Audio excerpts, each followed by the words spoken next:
Let's welcome Friedrich Schiller, the renowned 18th century German poet and philosopher, and a close friend of Goethe. Guten Tag, Mr. Schiller. Guten Tag, brother. On this episode of AI Night Show, we want to discuss the topic of aesthetic education. We invited you because your work, Letters on the Aesthetic Education of Man, is considered the first systematic work on aesthetic education. So could you share your understanding of beauty? Absolutely. In my opinion, beauty is a state of the human soul at a specific moment, in the fluid space-time continuum. It's not just a sensory stimulus or experience, but a reflection of an internal state of the soul. Then what is aesthetics? Aesthetics. The judgment is not of the beauty of some external object, but rather an examination of one's inner state of soul through external things. In other words, aesthetic ability is essentially a sensitivity of the soul. People say that aesthetic ability is closely related to happiness. Is that so? Yes. Happiness is a subjective feeling, not the accomplishment of some objective conditions.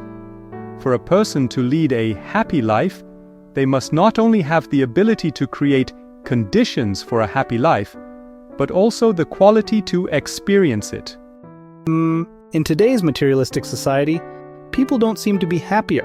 Perhaps it's a problem with aesthetic ability. That's why we should start with aesthetic education. Besides providing people with the ability to feel happiness, it also guides them towards ultimate freedom. This ultimate freedom, how should one understand that? You see, everyone wishes to be free. But in my view, ultimate freedom is not the political or economic freedoms advocated by the French revolutionaries.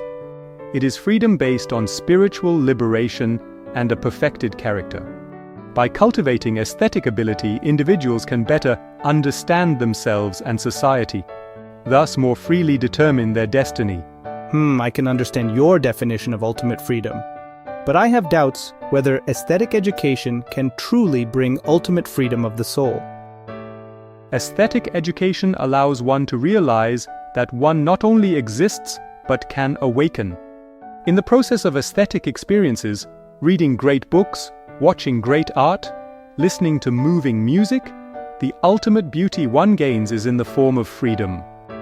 We are able to freely engage in sensory experiences and play, thereby allowing our finite existence to create infinite life meaning. I see. Aesthetic ability expands the dimensions and depths of life experience. If we assume that the world in which we live is fundamentally a world of meaning, then one important purpose of life is to expand our world of meaning. Aesthetics is a way to expand this world of meaning, eventually forming one's own meaningful world within aesthetics. If we can shape our world of meaning through aesthetics, enrich our spiritual lives, then our individual lives will be more balanced, and society as a whole will be more harmonious. Well, that seems reasonable.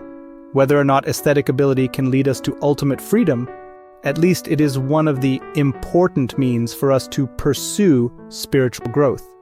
So how should aesthetic education be carried out? Art is a key component of aesthetic education. Artistic activities are free aesthetic games that have the unique power to trigger human emotions, thoughts, and imagination. Through art, individuals can ponder the meaning of life, experience emotional peaks, and enhance their perception of beauty. Nowadays, parents seem to highly value their children's aesthetic education, enrolling them in various classes, drawing, playing instruments, singing, etc. Is this approach to art and aesthetic education appropriate? If children are just overwhelmed with classes, that deviates from the true purpose of aesthetic education. Being a jack of all trades is not enough.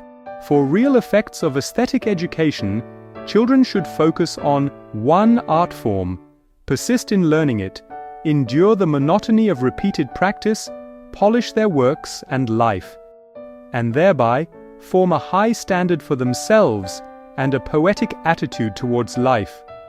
Aesthetic education becomes truly beneficial to children's lives when it transcends mere skill building.